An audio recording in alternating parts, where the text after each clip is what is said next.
facing South Africa in the quarterfinals. This is happening next Saturday. Yes. What are we looking at there? What do you think our chances are? Well, when I say our, I say South Africa's chances. It's going to be a very tough game. But as we've seen, South Africa is capable of rising to the occasion.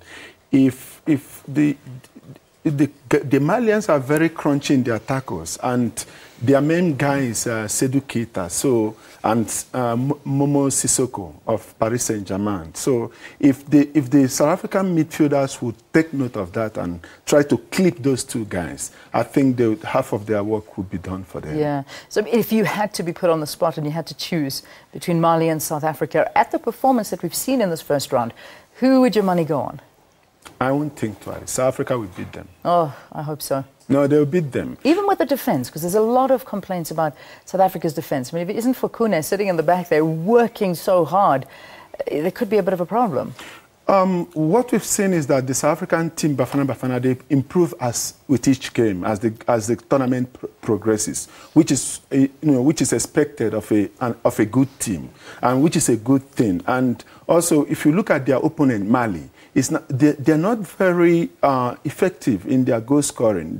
Most of the time, they depend on Seydou Keita to do all the work. So in as much as the South African defense is not that too bad, yes, they concede goals, but I think they should be able to contain Mali. And also, Mali is conscious of their defense, which is they concede a lot of fouls in their tackles. They are very crunchy in their tackles. So you also have to look at both sides. In as much as they are looking at scoring Bafana, they should also be looking at their back, because their defense is not that wonderful. Yeah. So I think South Africa will beat them. All right, good. I think so. We'll hold you to that on Monday morning. We'll hope for the best. So that's happening next Saturday evening. Now, Ghana, we keep talking about Ghana being the favourites, but having a look at their performance so far, what are your impressions? Do you think that they're the top side?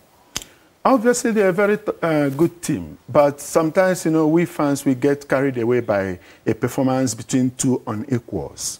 Niger can never compare to Ghana. 3-0 was a kind of flattering to Niger. So Ghana is a good team, no doubt, but we shouldn't forget they played a 2-2 draw, losing their 2-goal advantage against DRC. And DRC didn't qualify from their group. So that gives you a better picture of Ghana as a team. They're a very good team, but one problem, again, I find with the Ghana team is that they play very well, but they don't play with an assuredness. They always, when they meet a top team, they fight to the end, but they don't play like champions. Yeah. You have to see yourself as a champion when you're going into a tournament. If you look at Côte d'Ivoire, whoever they are playing, even if they are going to play Barcelona, they will play as if they know they'll win the match. That's the advantage they have. And until you start seeing yourself as the champion, you always struggle, even against lesser opponents. So for now, Ghana is a good team. They could get to the finals, but taking the cup, we still have to watch them again. All right. Well, let's talk about your team, and I say your team only because you're wearing their T-shirt today. Nigeria, taking on Ethiopia today. What can we expect from this game? This is not the team to judge the Super Eagles, on their performance. We've seen them against Burkina Faso. It wasn't heartwarming. We saw them against Zambia. Obviously, they considered a goal that was not supposed to be a penalty, and the referee had been sent home because of that. So, and in those two games, they played two different styles of game. In the first game, it was more of kick and follow. But in the second game, they did a lot of the West African style of football, which is slow passing and moving with the ball. And they played much better. But against Ethiopia, I don't think Ethiopia is a match for the Super Eagles. It's going to be a straight win, I believe. All right. And then finally, let's talk about Burkina Faso taking on the defending champions, Zambia. Chipolo Polo, they're going to make it through to the quarterfinals, do you think? No, you don't think so? No, they won't. Why? It's shocking, but, sometimes we need to embrace what we are seeing. Burkina Faso is not a weak team. They're a very strong team.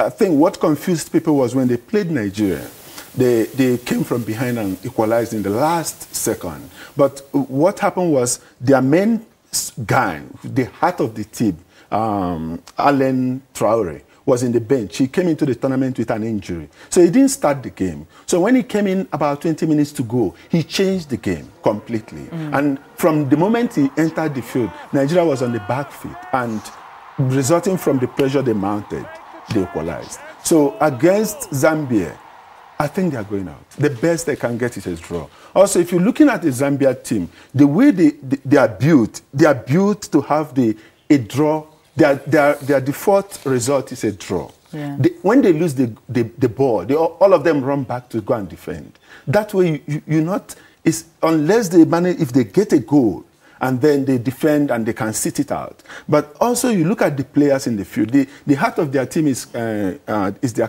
captain, and he's not performing. Against Nigeria, he was removed. Yeah. And some other guys have risen to the occasion, like Calabar. He's risen to the occasion. Chimunge is risen to the occasion. But they are not on the same level as their captain, who carried the whole team. So I don't see Zambia beating Burkina Faso, and they need to beat Burkina Faso to qualify. Wow. All right. Ike, thank you for talking to us.